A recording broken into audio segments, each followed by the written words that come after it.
Congressman Randy Fine has become a bête noire for those who believe that Israel has undue influence on American politics. It's not only the fact that he supports Israel, which they don't like, but rather the way that he does it. A post by the congressman on X this week stating that he chose dogs over Muslims drew a ferocious backlash from across the aisle. Gavin Newsom called him a racist slob. Megyn Kelly, the Conservative commentator, said he was a pathetic, sweaty bigot. Well, here to justify what he did is Randy Fine, the Republican congressman in Florida. Congressman, welcome back to Uncensored. Thanks, Piers. Thanks for having me. So it takes quite something to unite Gavin Newsom and Megyn Kelly. And what it was what you posted on X. You said if they force us to choose, the choice between dogs and Muslims is not a difficult one. To which I responded to you when I read that, you disgusting prick. To which you responded, Piers, what is disgusting is a major New York City Muslim leader saying we must give up our dogs because NYC is coming to Islam. We will not be shamed into being conquered like the Europeans. I choose my dog. Then you said, I know my first appearance on your show didn't go well for you, but if you want to try again, I'm happy to administer another beating, which I'm very, very pleased to see that you've decided to do that again. Me now having recovered from the first one. The comment you were responding to was by someone who's been on my show a few times, Nardine Kizwani. She's the co-founder of the pro-Palestinian group Within Our Lifetime. She wrote this: finally, NYC is coming to Islam. Dogs definitely have a place in society, just not as indoor pets. Like we've said all along, they are unclean. She later clarified, also clearly trying to weigh in on an issue unaware of the current NYC discourse where we're collectively jokingly hating on dogs, given all the visible dog shit and the unmelted snow, laughing my ass off, followed by laughing my ass off at the Zionists frothing at the mouth of this, thinking they're doing something. It's obviously a joke. I don't care if you have a dog. I do care if your dog is shitting everywhere and you're not cleaning it. So she says she made a glib comment, which is intended as a joke. I certainly read it that way. But your response, the reason it enraged people so much, was just so brazenly bigoted. You made no attempt to even hide it. The choice between dogs and Muslims is not a difficult one. Explain what possessed you to do that. Well, thanks, Piers. First, I would sort of clarify what's actually occurred here. That woman made that comment. There was nothing funny. There was nothing sarcastic about it. It said, finally, Islam is coming to New York.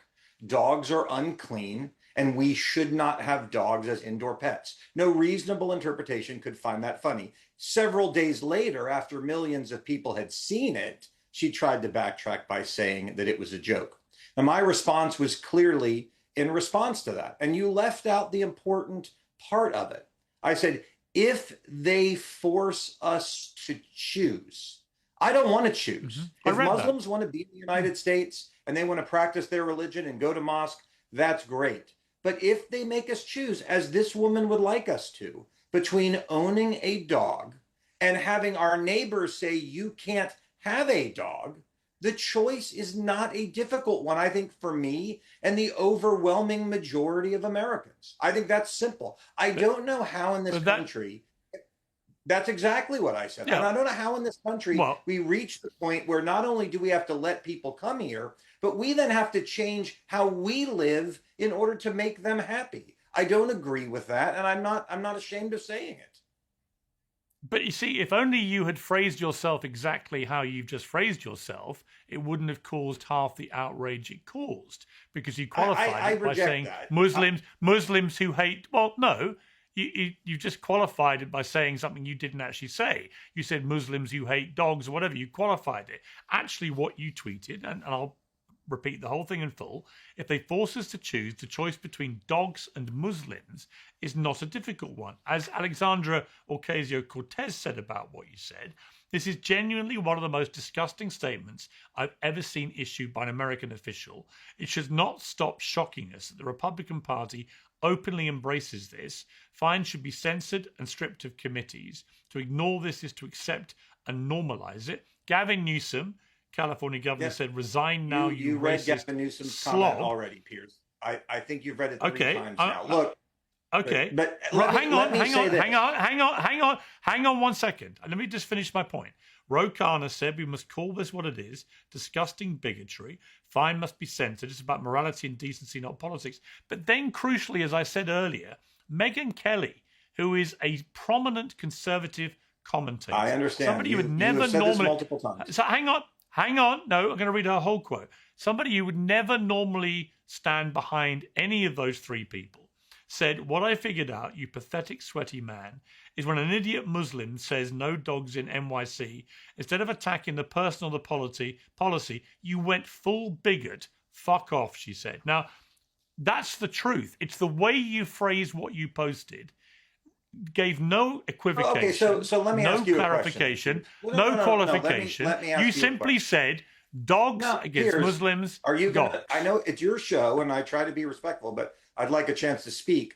What you didn't do is in my post, I immediately posted the comment that I was responding to. So the context was there and it was obvious for anyone who wanted to read it. The comment's not being made out of the blue. I'd also note, I'm not saying that Muslims or dogs are better than one or the other. I'm saying if you give me the choice where I can only have one, if you're going to tell me I have to change how I live, I choose to tell you to go home. And look, I don't, if people are upset about it, that's up to them. But the point remains true. I don't want to make that choice. And look, these people can lose their minds. AOC can go to Germany. So let me ask you this. This is a bunch of gibberish. All right. So let me ask you this. Let me ask you a question. What religion do you practice? I am Jewish, and I would note this. I do not expect people to change how they live because I am part of a religious minority. I don't. Fine. Okay. So would you say the same thing? If somebody posted, if they force us to choose, the choice between dogs and Jews is not a difficult one. How would you respond? That's a great question. Absolutely. Yes. But the difference here is that Jews are not asking people to give up their dogs. Jews don't eat pork, but we don't tell people that they can't sell it. One of the things that people are learning through all of this is this dislike of dogs is not unique. This is a mainstream Islamic view, and I'm not criticizing it. Different religions like different animals. Hindus worship cows. Good for them. Muslims don't like dogs. That's okay. I'm not criticizing that. But they are the ones asking us to submit to their faith. And that's not okay in the United States of America. There are 57 countries where you can live under Sharia law. It's my job to make sure we don't become number 58. Yeah, where did anybody say that you had to do this? Make that post? I think you can make that argument. That post doesn't say that. Where did anyone say you to do what? I'm sorry. Where have you got the entire Muslim population of 2 billion people saying that if the dogs all have to go? Where have I read that? Piers, in Morocco, they're shooting 3 million dogs in order to get ready for the World Cup. In Judea and Samaria, a mayor paid $5 a dog for everyone that was hunted down. The videos are out there.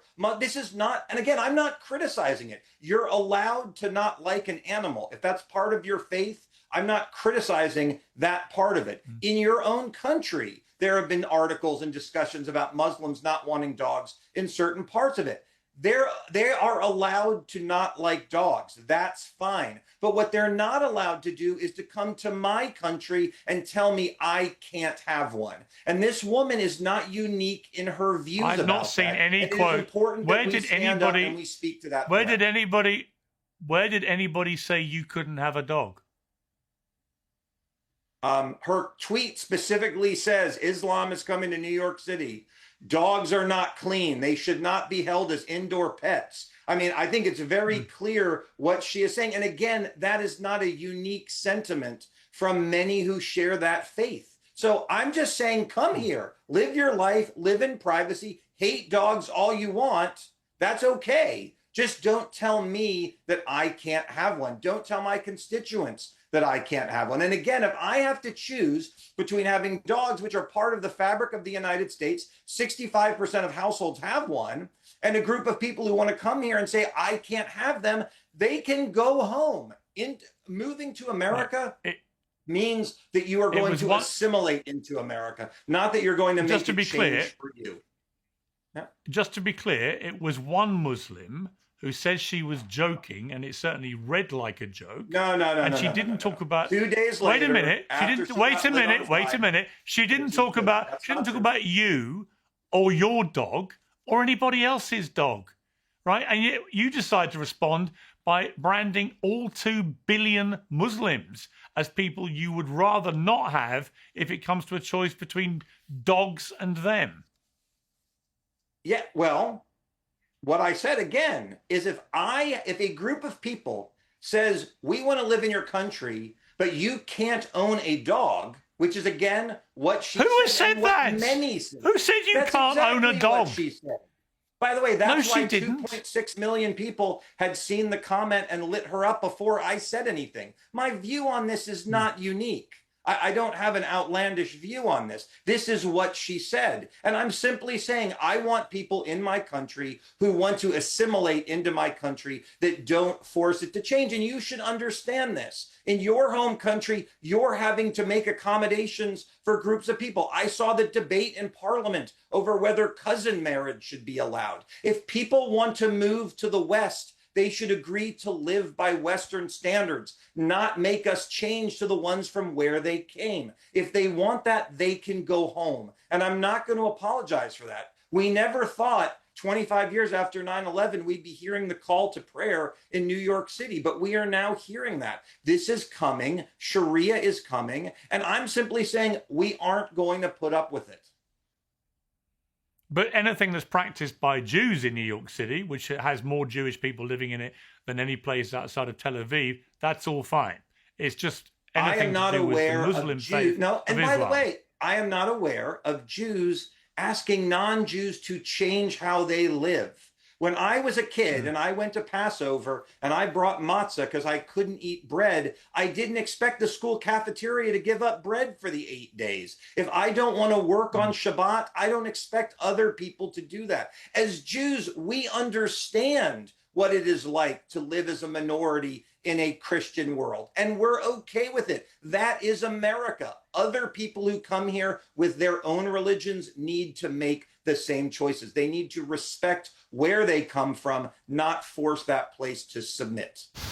Last week, you called for the denaturalization and deportation of New York's new Muslim mayor, Zohran Mamdani. You labeled him Jihadi Mamdani. Do you have any evidence that he is a jihadi Islamic extremist who wants to commit acts of terrorism?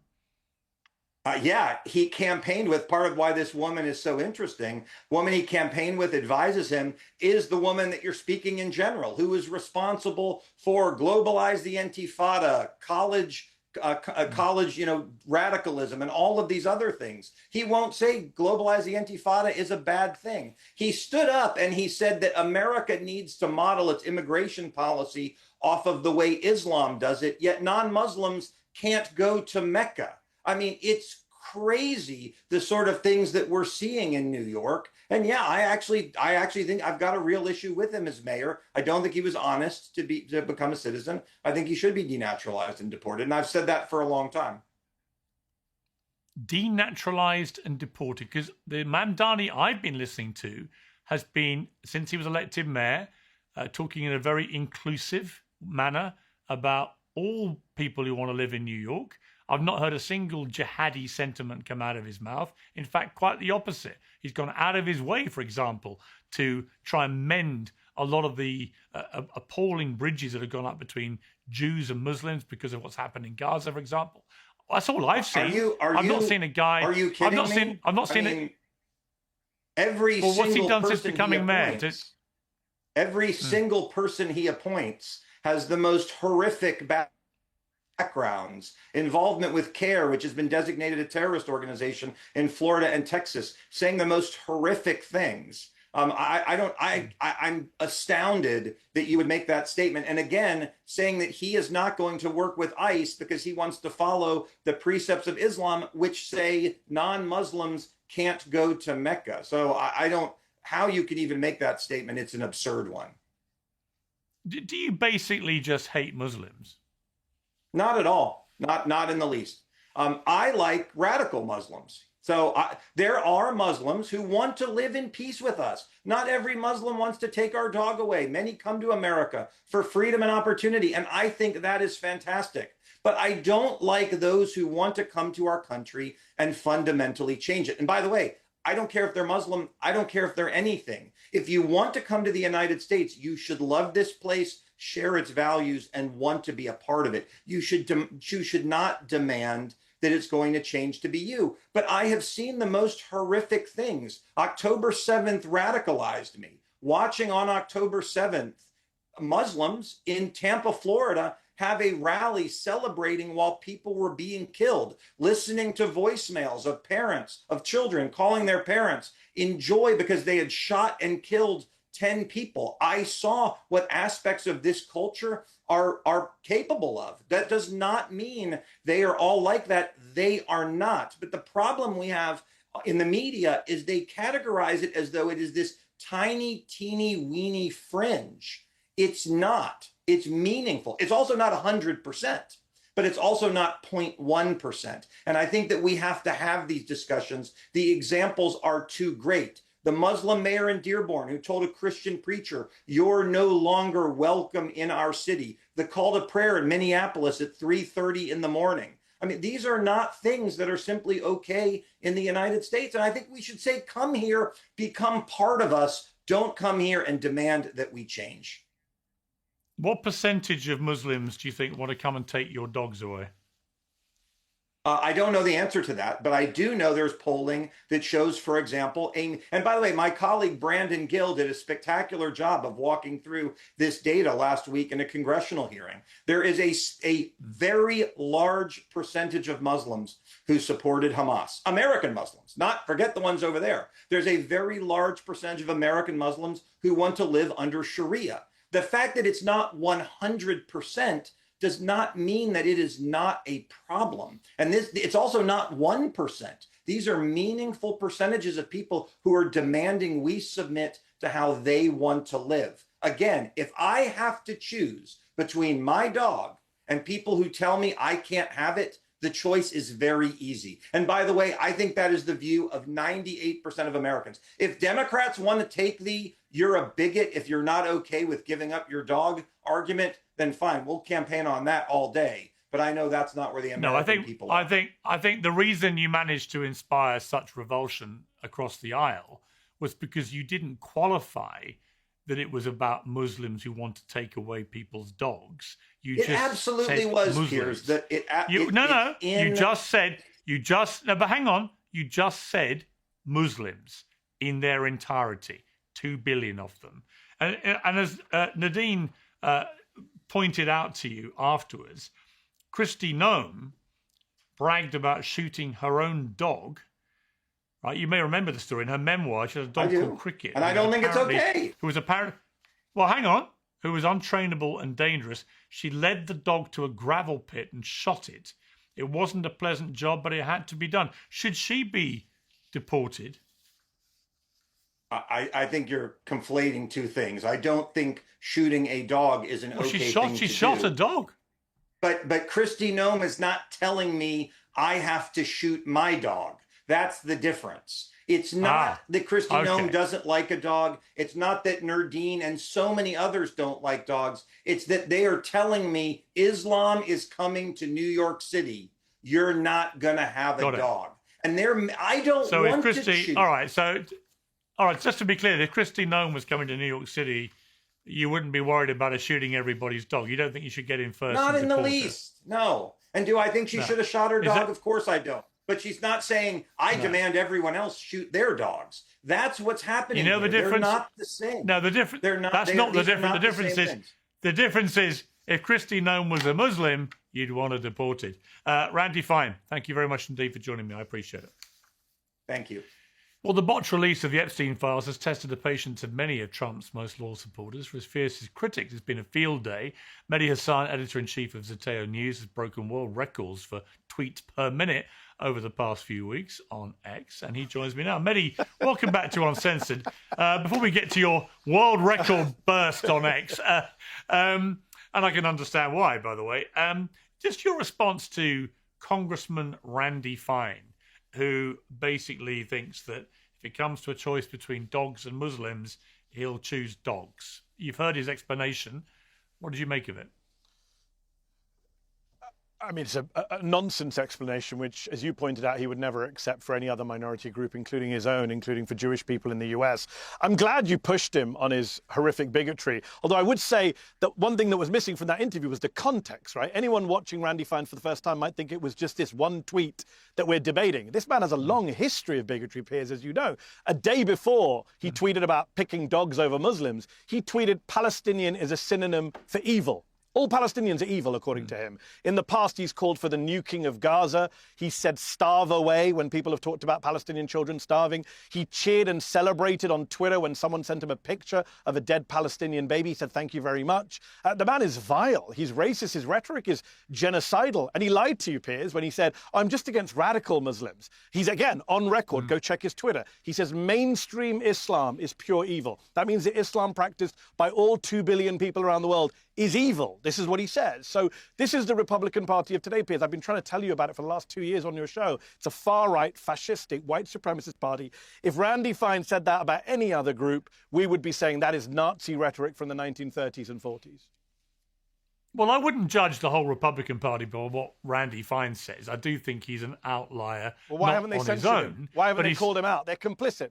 But, Piers, they're complicit. Well, right? they should. I agree, they should. Silence is complicity. Yeah. And Speaker but when Johnson Megyn not. Kelly He's never done anything to Randy Fine. When Megyn Kelly lined up to condemn him, that was a good thing, right? 100%. And she's a podcaster, though. The actual elected Republican Party and the president in the White House, your pal, won't say anything about this. And the problem is because they've all said similar Islamophobic things. It's not just Randy Fine. He mentioned his friend Brandon Gill, who also says ridiculously anti-Islamophobic things, calls for me to be deported, Mamdani to be deported. You have people like Andy Ogles, who said horrific things about Islam and Muslims. So the rot is across the entire party, unfortunately. This party now has embraced Islamophobia and racism of all kinds, anti-Semitism, anti-black racism. We saw with the recent Trump post. It's a problem for the party as a whole. Fine is just the most egregious, repulsive avatar of it.